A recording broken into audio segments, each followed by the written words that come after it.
Hi friends, welcome back. तो yes friends, आ गए हैं देखने second part of PM Modi speech in UNO security council of UN, veto power of UN. तो title काफी बड़ा है, बाकी आप पढ़ लेना, पर डेफिनेटली वीडियो बहुत अच्छा है, मजा आ रहा है सुनने में।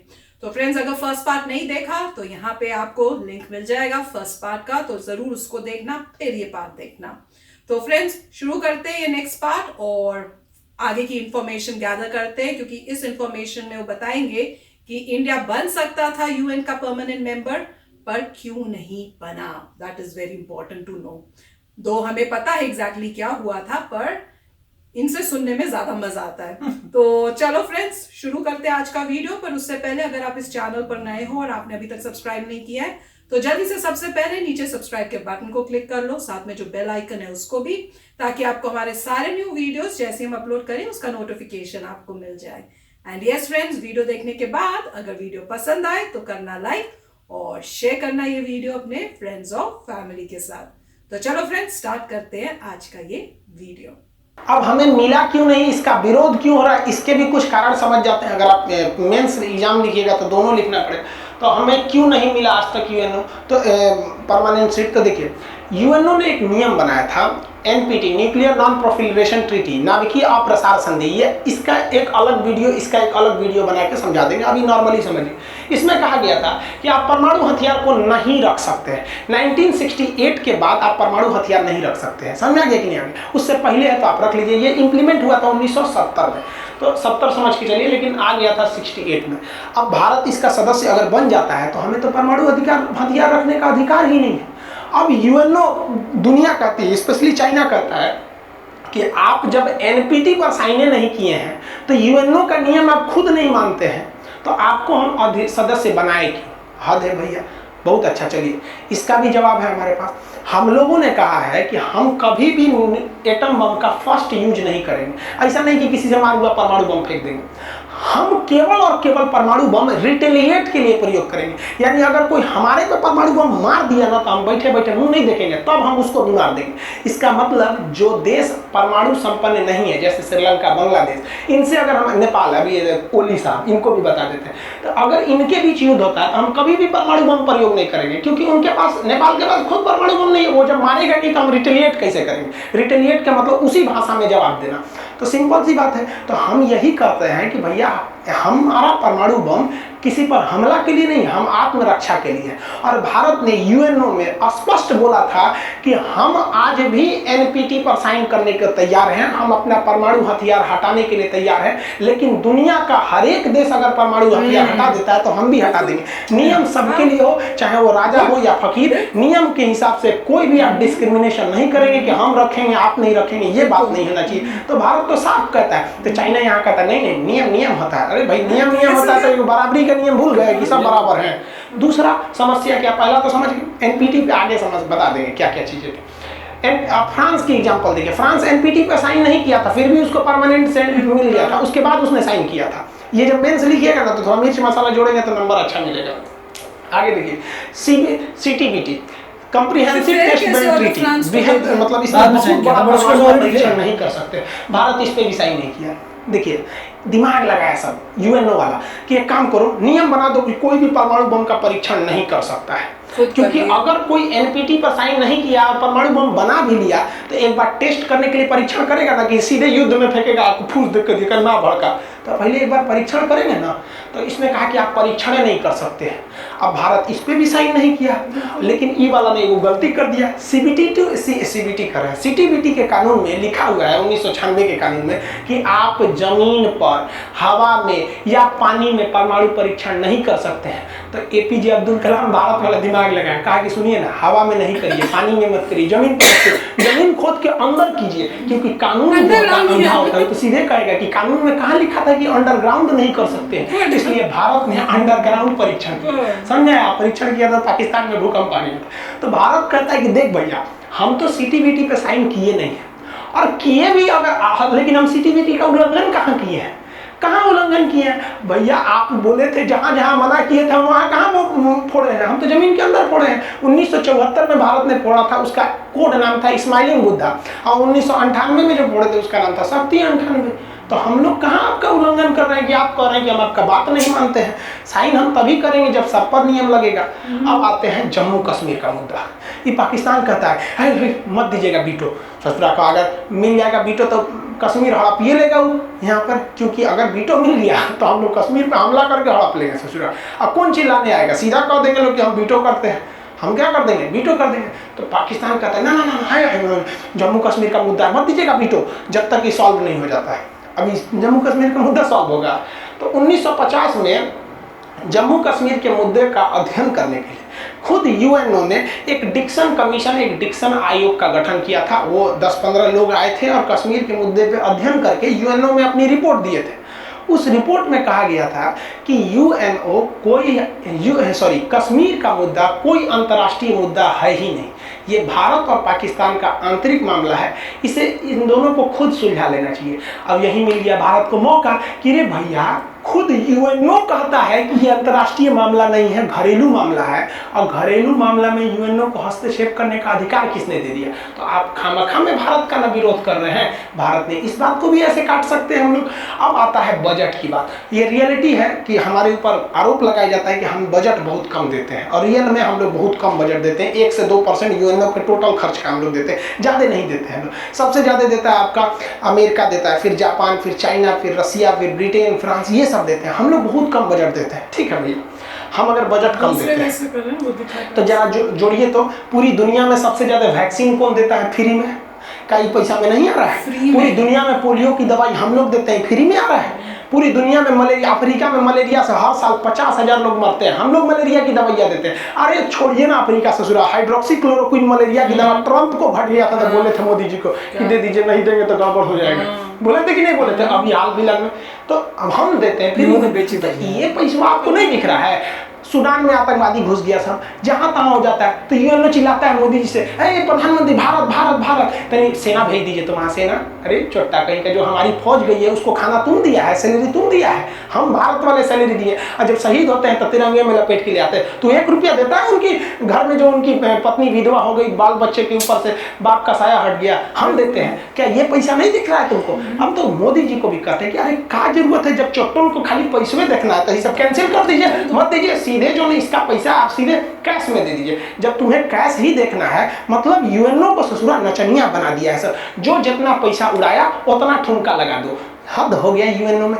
तो भारत को वहां डट कर बोलना पड़ेगा कि ये चीज है, आप मेरा विरोध मत कीजिए, और नहीं तो ये जवाब देख लीजिए, और आपके पास कोई जवाब है तो दीजिए। समझ आ रहा है? हालांकि भारत के जितने भी पीस कीपिंग मिशन थे सब हम लोगों ने आतंकवादियों को रोकने के लिए किया था। तो हमारे जो यूएनओ में अस्थायी सदस्य थे, जो मतलब जो भारत के अधिकारी वहां थे, सैयद अकबरुद्दीन, वो इसी साल 2020 में रिटायर हो गए। इन्होंने कई बार बहुत सख्ती से आवाज को उठाया था। लेकिन देखिए, एक प्रतिनिधि की आवाज उठाना और एक प्रधानमंत्री की आवाज उठाने में बहुत का अंतर होता है। तो मोदी जी को भी एकदम स्पष्ट ऐसे ही गिनवा के एक और बतिया बोलना चाहिए कि देखिए इसलिए आप विरोध कर रहे हैं और ये चीजें हमारे पास हैं। एकदम गिनवा के मोदी जी को बोलना चाहिए, लिस्ट बनाकर वहां पर। आना हो तो मोदी जी को भी ट्वीट कर दीजिएगा कि लीजिए लिस्टवा बना लीजिए और यही जाके बोलिएगा, तब हम लोग को मिलेगा। आप संभावना समझते हैं हम लोग को कब मिलेगा? तो यूएन, देखिए भारत बड़ा होशियारी किया, उसने कहा कि अगर हम अकेले मांगेंगे ना वीटो तो हमारा नहीं देगा सर। तो भारत ने 2005 में एक ग्रुप बना लिया G4 4 देशों का एक संगठन है। इसमें कौन कौन है भाई? तो ये चारों देशों का मांग है कि हमको परमानेंट सीट चाहिए। अब जैसे परमानेंट सीट मिलेगा तो हमें क्या मिल जाएगा? वीटो मिल जाएगा। डायरेक्ट वीटो थोड़े मिलेगा, पहले परमानेंट सीट मिलेगा, और जिसके पास परमानेंट सीट है उसके पास ऑटोमेटिक वीटो चला जाएगा। तो इसमें 4 कौन कौन देश आते हैं, इसको भी नक्शा से याद रखिएगा। ये अस्थाई वाला 5 याद है ना, अमेरिका, ब्रिटेन, फ्रांस, रूस, चाइना। अब जो मांग कर रहे हैं G4, उनको देखिए, एशिया से देखिए, इंडिया और जापान। एशिया से हो गया ना, इंडिया, जापान। यूरोप से एक जर्मनी मांग रहा है, हिटलर वाला जर्मनी। तो India, Japan, Germany, India, Japan, Germany. और इस साइड से ब्राजील मांग रहा है, करेंगे भैया हमको भी चाहिए। और रियल में ही है भाई, आप 1945 का मॉडल को 2020 में लेके गए हैं। तो यही यूएन को जो महासचिव है ना भैया, एंटोनियो गुटेरेस, उनको 1945 का टेलीफोन थमा देना चाहिए। लीजिए कंट्रोल करिए इसे सर, डिडिंग डिडिंग बात करेंगे यहाँ पे। तो अपने झुनक जाएंगे, कहेंगे हाँ हमको 5G टेक्नोलॉजी चाहिए। तो उनसे कहिए ना कि काहे 1945 का मॉडल वाले के झेल रहे हैं, 2020 में सुधार कीजिए। तो ये चारों मांग रहे हैं। इन G4 समझ में आ गया, एशिया से देखेंगे तो India, Japan, Germany, Brazil, India, Japan, Germany, Brazil, India, Japan, Germany, Brazil. और जो अस्थाई जो पहले से हैं अमेरिका, ब्रिटेन, फ्रांस, रूस, चाइना। नक्शा के हिसाब से पढ़ेंगे, याद हो जाएगा नक्शा वाला। वैसे मानचित्र का बैच भी कल से स्टार्ट हो जाएगा। तो ये आप G4 समझ गए। लेकिन इसमें किसको मिलेगा? इंडिया को मिलेगा, जापान, जर्मनी, ब्राजील, किसको मिलेगा? ऐसा भी तो सबको मिल जाएगा थोड़ी ना। इसमें हम संभावना तलाशते हैं किसको मिलेगा किसको नहीं मिलेगा। देखिए बात करते हैं जापान का, तो एकदम गारंटी जापान को नहीं मिलेगा। क्योंकि किसको मिलना चाहिए ये डिपेंड करता है उस पर कोई भी वीटो न करे। और जापान का दुद्दू को वीटो करेगा सर, रूस भी करेगा, क्योंकि जापान ने अपने जमीन पर हमें सुरक्षा करने के लिए पूरी जिम्मेदारी अमेरिका को दे रखा है। और अमेरिका वहाँ सेना रखा है और रूस और जापान में जमता नहीं है, तो इसका विरोध कर देगा रूस। और चाइना तो 100% करेगा भैया, एकदम कंफर्म है। तो G4 में से जापान फेंका गया। अब बात करते हैं जर्मनी, तो जर्मनी का भी दो विरोध करेंगे। रूस इसलिए विरोध करेगा कि जर्मनी और रूस में व्यापारिक विरोध है, और चाइना इसलिए विरोध करेगा क्योंकि इसी भाषण में, यानी जो यूएनओ में पिछले दिन बैठक हुई, उसमें चाइना ने कहा कि हम केवल उन्हें वीटो देने के पक्ष में हैं, यानी केवल उन्हें परमानेंट सदस्य बनाने के पक्ष में हैं जो डेवलपिंग कंट्री हैं, विकासशील यानी विकास कर रहे हैं। अपनी जर्मनी को दिखेगा ये तो विकास कर चुका है, तो इसका मतलब इस मुद्दे पर चाइना भी उनका विरोध करेगा, लेकिन रूस से इनका विरोध करेगा। अब ब्राजील की बात करते हैं, तो ब्राजील का हल्का विरोध अमेरिका कर सकता है, क्योंकि ब्राजील से अमेरिका में खटपट होते रहता है, तो इसका थोड़ा बहुत ये विरोध कर सकता है, लेकिन एकदम कट्टर विरोधी नहीं है सब जिस तरह इसके है। अब बात करते हैं हमारे अपने प्यारे भारत की, इंडिया का। तो इंडिया का विरोध कर रहा था ब्रिटेन, यही चोट्टा 200 साल शासन करके गया, अभी मन नहीं भर। ये पगला क्या कर रहा है पता है कि भारत जो है अस्थाई सदस्य ले ले, परमानेंट मेंबर बन जाए, लेकिन उसे हम वीटो नहीं देंगे। रे छोटा कहीं क्या, तो कौन दिमाग लेके पैदा हुआ रे? ये तो हो गया ही कि किसी से कहिए कि तो हम ब्याह करा दे रहे हैं लेकिन दुल्हन ना देंगे, तो क्या फायदा होगा? एगो झुनझुना कह कि हमारा ब्याह हो गया है। अरे ब्याह करा रहे हो तो दुल्हन दे दो, है कि नहीं? चाहे उसे अच्छा दुल्हन दे दो, ब्याह होगा चाहे नहीं होगा, समझा कि नहीं? अरे भैया हमको वीटो दे दो, मतलब कहने का समझिए ना कि हमको वीटो दे दो। बाहर में गया सोच रहा हमको परमानेंट बनाओ चाहे मत बनाओ, हमको रहना चाहिए वीटो। जब हम तब ठोक के चलाएंगे, जिस दिन वीटो मिलेगा ना सोचा कस्ती होके तो लेके आएगा आदमी एकदम। बाकी पाकिस्तान तुम चिल्लाते रहो, तुरंत हम लोग ऐसे देख लेंगे लोग। तो हमको ये सोच रहा पगला को देखिए, तो भारत से निकाल एक बार अस्थाई बना देगा ना, तो अस्थाई तो रखोचते एक स्टेप तो बढ़ेंगे ना कम से कम। जहां अस्थाई है वहां से अस्थाई तो होंगे ना। तो भारत ने भी कहा चलो something is better than nothing. China ये चोट्टा देखिए क्या कहता है, चाइना कहता है कि हम भारत का समर्थन तभी करेंगे जब भारत जो है एनपीटी पर साइन करे। और भैया एनपीटी पे साइन करने का मतलब हमें अपना परमाणु हथियार हटाना पड़ेगा। मतलब चाइना हमारी वो नस पकड़ना चाहता है जो हम कभी तैयार ही ना हो। तो चाइना कर रहे हैं, हम आपका विरोध कहाँ कर रहे हैं? हम कर रहे हैं कि यूएनओ का जो नियम है कि आप एनपीटी पर साइन कीजिए और परमाणु हथियार हटाइए, तो हम उसी नियम को फॉलो कर रहे हैं। आप उसी नियम को फॉलो करिए। चाइना जानता है कि भारत कभी इसके साइन नहीं करेगा, चाइना को एक तरफा एग्जाम नहीं करना। लेकिन इसका भी सोल्यूशन है, ऐसा नहीं है कि नहीं हो सकता सोल्यूशन। सबसे पहले भारत सरकार जो इस बार भी मुद्दा उठा है टेक्स्ट बेस्ड नेगोशिएशन, मतलब लिखित हमको चाहिए कि कब इस पर सुधार होगा। अभी क्या मौखिक है? अमेरिका भी कहता है हम भी सुधार के पक्ष में। अरे चट्टा कहीं का 2010 से सुनते आ रहे हैं लोग कि सुधार के पक्ष में। कहिया मीटिंग बुलाएगा कि यूएनओ का विस्तार होना चाहिए कि नहीं? तो सबसे पहले तो एक टेक्स्ट बेस्ड नेगोशिएशन होनी चाहिए और टाइम लाइन के अंदर की एक लिखित होना चाहिए और एक टाइम फिक्स होना चाहिए कि हाँ 2025 में इसकी बैठक होगी या 2022 में होगी, कि हम लोग उस समय फाइनली सुधार कर देंगे लोग। एक इस तरह से होना चाहिए। उसके बाद सबसे जरूरी मोदी जी आपको भी हम कहते हैं हाथ जोड़ के कि संसद में एगो प्रस्ताव ला दीजिए कि जो देश भारत को अंतर्राष्ट्रीय मंच पर यानी यूएनओ में अस्थायी सदस्यता का विरोध करेगा, भारत उस देश से कोई भी व्यापारिक संबंध नहीं रखेगा। अब पबजी और टिकटॉक बैन, पबजी पे तो बैन वापस हट गया, टिकटॉक पे बैन लगा तो चाइना को समझ में आया था कि भाई क्या क्या झमेला हुआ था। तो संसद जैसे प्रस्ताव पारित कर देगी तो पूरी दुनिया हमको लीगल अधिकार है भाई कि हमें अपना दोस्त और दुश्मन पूछने के लिए हमको क्या यूएनओ से पूछना पड़ेगा?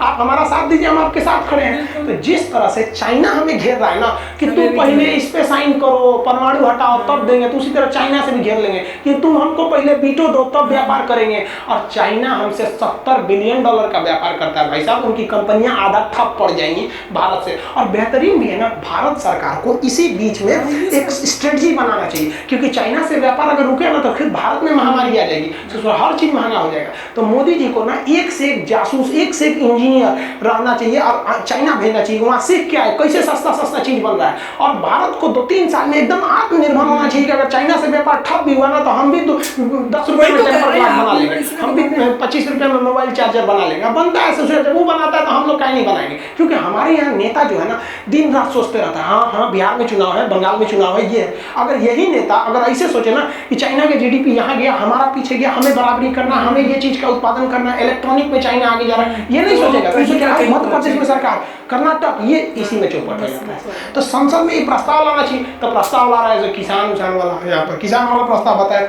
और सबसे जरूरी चाइना कहाँ गिराएगा, वो MTCR पे गिराएगा। देखिए MTCR की स्थापना 1987 में हुई थी। इसका फुल फॉर्म होता है मिसाइल टेक्नोलॉजी कंट्रोल रिलीफ। इसके बारे में हम अलग से डिटेल्स बताएंगे, जिसमें आपको MTCR, वासेनार अरेंजमेंट, ऑस्ट्रेलियाई ग्रुप, NSG ग्रुप, NPT या CTBT, ये सब अलग वीडियो बना देंगे। तो MTCR क्या है?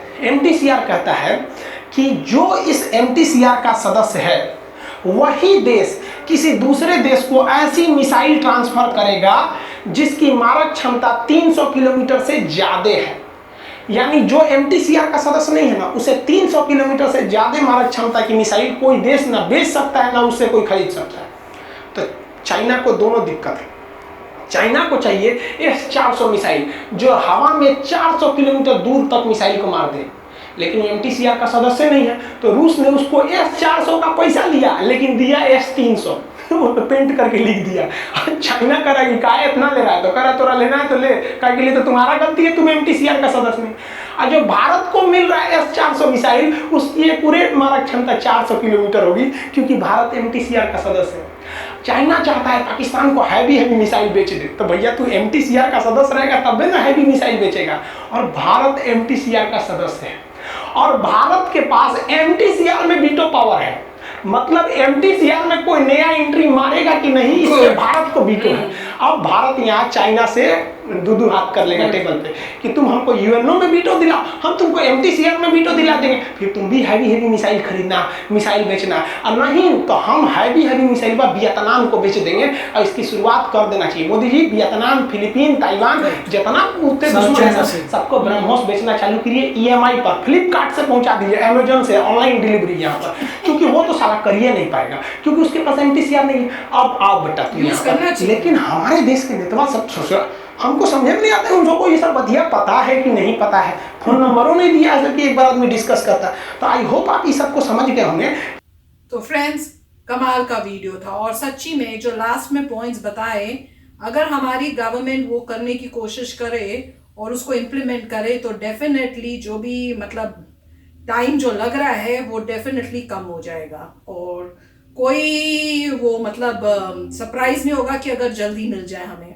पर डेफिनेटली मेरे हिसाब से तो बहुत ही अनफेयर लग रहा है मुझे तो UNO जिस तरह से उन्होंने बनाया है, और जैसे सिर्फ 5 कंट्रीज को इतनी पावर दे दी कि हर चीज में वीटो, तो वो तो बहुत ही गड़बड़ है। और जैसे वो कह रहे हैं ना कि एक वो थी क्या NPT क्या बोला था उन्होंने, जिसमें आपको अपने जो है न्यूक्लियर सारे खत्म करने होंगे, क्या नाम था हाँ NPT था ना। तो वो NPT पॉलिसी भी कितनी अनफेयर है, और इंडिया बिल्कुल ठीक बोल रहा है मेरे हिसाब से तो, कि अगर आपने ये पॉलिसी बनाई है तो सबको करना चाहिए जिन जिन के पास है। ये कैसे फेयर हुआ कि भैया तुम जो इस डेट के बाद थे वो सब करे और हमारे पास हो, ये तो फिर तुम पावरफुल हो गए, बाकी सब बेचारे कोई उनके पास सिक्योरिटी नहीं, तो वो तो दबके रहेंगे, तो डर के रहेंगे। आई मीन बहुत ही इलॉजिकल सी बातें करें तो किसी को भी आम पब्लिक में हर एक कॉमन मैन को इतना पता है कि ये अनफेयर है। तो UNO इसलिए बना है कि सबके लिए फेयर हो, प्रॉपर मतलब सब ठीक चले पूरे वर्ल्ड में, पर आप के तो आप जो भी पॉलिसीज है वही अनफेयर है फ्रॉम द बिगिनिंग ओनली। और एक एग्जांपल वो भी तो था ना, जब मेरे ख्याल से उन्होंने बताया कि कौन सी कंट्री थी जिसने कुछ किया, तो सद्दाम हुसैन ने जो बताया था कि सद्दाम हुसैन ने जब लिया तो उनको तो आपने कर दिया था कि हाँ हाँ ये गलत है, वही काम जब चाइना ने तिब्बत के साथ किया तो चाइना ने तो वीटो लगा दिया, उसको कुछ नहीं हुआ, वो का जो रूल्स थे वो तो फेयर हुए ही नहीं फिर। तो यही बात है। और अगर इंडिया आ गया इसके अंदर तो इंडिया तो ऐसी अनफेयरनेस कभी देखेगा ही नहीं, क्योंकि India is a very fair country. तो बहुत अच्छा वीडियो था और आंखें खुलती हैं इससे जब आप सब देखें ये सब, और इससे इम्पोर्टेंस कितनी है कि हमें वो सीट चाहिए परमानेंट, वो भी पता चलता है। तो बहुत ही मजा आया देखने में। बहुत ही अच्छा वीडियो था, सेकंड पार्ट ये, और इसमें यही की पॉइंट था जो उन्होंने बोला था कि वीटो की पावर का एक्सप्लेन किया था। और दूसरा, इंडिया जो है ऑब्वियसली इंडिया एनपीटी को कभी साइन नहीं कर सकता, क्योंकि अनफेयर पॉलिसी। इंडिया ने कहा भी था कि अगर हर बंदा न्यूक्लियर वेपन्स ख़त्म करता है तो ठीक है, अदरवाइज़ ये नहीं है सूटेबल, अनफेयर है और हम नहीं करेंगे। और इंडिया को कुछ भी नहीं हुआ, इंडिया अब ग्रो कर रहा है और नेट रिजल्ट यही है, इंडिया को यही बोलना। और ये भी बात मैंने भी पहले कही थी कि जो आपको कंट्रीज़ वीटो कर रही हैं उनसे आपको नहीं करना चाहिए ट्रेड, आपको बिल्कुल ट्रेड नहीं करना चाहिए, ट्रेड ख़त्म कर देना चाहिए। परंतु हो रहा है, और उसका रीज़न यही था क्योंकि वहाँ से सस्ता माल आता था। और उनका सस्ता माल कैसे आता था? क्योंकि उन्होंने यूएस को आमंत्रण दिया था चाइना ने, आइए आइए मैन्युफैक्चरिंग करिए यहाँ पे। जब मैन्युफैक्चरिंग हुई तो उन्होंने जब पूरी इंटेलेक्चुअल प्रॉपर्टी को देखा, उसको उनकी इंटेलेक्चुअल प्रॉपर्टी ले ली, खुद बनाने सीख गए और अपनी चीज़ें आने लगी डुप्लीकेट और सस्ती आने लगी। पूरा इकोसिस्टम बन चुका था, क्योंकि अगर आपको कुछ भी प्रोड्यूस करना है तो आपको उसके पार्ट्स भी चाहिए, ट्रांसपोर्टेशन शिपिंग भी चाहिए, इंफ्रास्ट्रक्चर भी चाहिए। तो जैसे जैसे इकोसिस्टम बनता जा रहा था फिर उन्होंने अपने हाथ में ले लिया, खुद बनाने लग गए इम्प्रूव करके और आगे बढ़ गए। तो सिमिलरली इंडिया को भी ऐसे करना चाहिए था कि पूरे वर्ल्ड को, कि जो भी चैंपियन है यूरोप का, जो भी चैंपियन है यूएस में, आइए और यहाँ हमारे यहाँ पे बनाइए, हम सब कुछ आपको देंगे। उसका प्रॉफिट ये होगा कि इंडिया के पास टेक्नोलॉजी आएगी और बाद में इंडिया भी बहुत आगे बढ़ सकता है। ये तो दूसरा इनका आइडिया था ना, बिल्कुल, खुफिया लोगों को भेज दो चाइना में। हाँ, और वहां से नॉलेज मतलब वो तरीका इतना पॉसिबल नहीं होता, क्योंकि उसके बहुत समय लग जाएंगे कि आप किसी कंपनी में जा रहे हैं, फिर धीरे धीरे ऊपर बढ़ रहे हैं। मतलब ये बेस्ट यही है कि आप लोगों को इनवाइट करिए, प्लीज़ कम, और आपसे कांटेक्ट करते हैं। जैसे इंडिया में होता था कि 50% है, तुम 51% ले लो, हमें 49 कर दो। अल्टीमेटली जब वो कंपनी लगती है कि ओके मैंने बना दिया, तो नॉलेज ट्रांसफर भी कर जाता है, लीगली भी हो सकता है, जैसे मारुति सुजुकी हुआ था, जिस तरीके से जीप ने महिंद्रा से किया था। तो कितने सारे कोलैबोरेशन है जहाँ पे यही होता है कि आप आइए, आप सेटअप करिए, आप चलाइए, परंतु 10 साल बाद आपको टेक्नोलॉजी मुझे देके जानी पड़ेगी। तो होता है, ठीक है, वो बोलेंगे ठीक है 10 साल बाद तो मैं दे देंगे, तब तो वो टेक्नोलॉजी होती है। मगर जो भी आती है उसमें काफ़ी नॉलेज मिलती है। दूसरी बात जो टाटा ने किया था, टाटा ने लैंड और जैगुआर को खरीदा, उसके एक्विजिशन से इतनी सारी जो है टेक्नोलॉजी मिल गई। तो वैसे ही करेंगे, जो इंडिया की पावरफुल कंपनीज हैं वो एक्वायर करें, यूएस कंपनीज या यूरोप की कंपनीज को एक्वायर करें, उससे सारी टेक्नोलॉजी आपके पास आ जाती है। एग्जाम्पल टाटा का है कि जैगुआर और लैंड रोवर की टेक्नोलॉजी अब इंडिया में आ चुकी है। तो सिमिलरली जो है इंडिया को डेफिनेटली ख़त्म करना चाहिए ट्रेड, और ये बोलना चाहिए कि सीधा डायरेक्ट इन्वेस्टमेंट है, फॉरेन डायरेक्ट इन्वेस्टर आइए यहाँ पे खोलिए, हम सीखेंगे और इंफ्रास्ट्रक्चर ठीक करेंगे। चाइना से बिल्कुल भी ट्रेड नहीं होना चाहिए जब तक, क्योंकि और यूके भी एक और कंट्री जहाँ जिसने प्रॉब्लम क्रिएट की हुई है, इतने साल बाद भी देखिए छोटी सी कंट्री है। तो अल्टीमेटली दोनों कंट्रियों को मेरे ख्याल से इन द लॉन्ग रन उनको प्रॉब्लम होगी। यूके थी ना जिसने कहा था कि आपको बना देते हैं पर आपको वीटो पावर नहीं देंगे। तो मैं तो लॉजिक ही मतलब सोच कैसे सकता है कोई ऐसे, और बोल कैसे? हाँ, तो वही तो बोल रहे कि अब इंडिया इतनी ह्यूज हो रही है, इतनी आगे बढ़ रही, इतनी तेजी बढ़ रही है कि एक दिन जो है उनको यूके को दुख होगा कि उसने जो है जो भी जिस टाइप के जो एक्शंस लिए थे उन्हीं को अल्टीमेटली हर्ट होगा। तो काफी अच्छा वीडियो था, नाइस। यस फ्रेंड्स, मैं तो अभी तक उस बात पे गेट ओवर नहीं कर पा रही कि इतनी बड़ी बड़ी कंट्रीज जिनके इतने बड़े बड़े लीडर्स हैं, इतने समझदार होने चाहिए लोग, वो ऐसी बात करें कि हम आपको ये दे तो देते हैं पर आपको जो पावर उसकी है वो तो आप यूज नहीं कर सकते। तो आई मीन क्या सोच रहे हैं? किसी भी आम इंसान को जब आप ये बात बताओगे वो तो हंसेगा। तो इससे तो मुझे लगता है यूएनओ का मजाक ही उड़ेगा अगर इस टाइप से ये ऐसी ऐसी बातें करेंगे यहाँ पे लीडर्स, वो भी टॉप जो बने हुए हैं जिनके पास वीटो पावर्स हैं। पर चलो फ्रेंड्स, होप तो यही है कि अगर जल्दी से मिल जाए इंडिया को ये परमानेंट सीट और वीटो पावर, अगर मिल जाए तो बहुत अच्छा है, अगर नहीं मिले तो आई डोंट थिंक इंडिया को और वेट करना चाहिए। बस अपनी प्रोग्रेस करके जो दूसरी कंट्रीज है उनके साथ मिलकर अपना कोई ऑर्गेनाइजेशन बनाओ और दिखा दो कि भैया आपका जो यूएनओ है इट इज नॉट फेयर, क्योंकि इतने सालों से वेट हो रहा है और अगर अभी भी नहीं कुछ कर रहे और उनकी कई चीजें इतनी इलॉजिकल लग रही हैं मुझे तो अब। तो फ्रेंड्स बताना कमेंट सेक्शन में आपका क्या ख्याल है। और डेफिनेटली मोदी जी को तो यही रिक्वेस्ट है कि मोदी जी चाइना से सारा कॉन्ट्रैक्ट जो कर रहे हैं बिजनेस वो बंद कर दें और बाकी कंट्रीज को इनकरेज करें कि यहाँ आए ताकि हमें जो है नॉलेज मिले, ताकि हम भी इंडिपेंडेंट होके फिर इसी तरह से अपनी कंट्री में ही सारा सामान बना सकें। तो चलो फ्रेंड्स चलते हैं, मिलेंगे नेक्स्ट वीडियो में बहुत ही जल्द। Till then take care and bye bye. तो अगर आप मेरे इस चैनल पे नए हो तो जल्दी से सब्सक्राइब के बटन को हिट करो और बेल आइकन को क्लिक करो ताकि आपको मेरा जब नया वीडियो मैं लगाऊं आपको उसके बारे में जल्दी से पता चल जाए।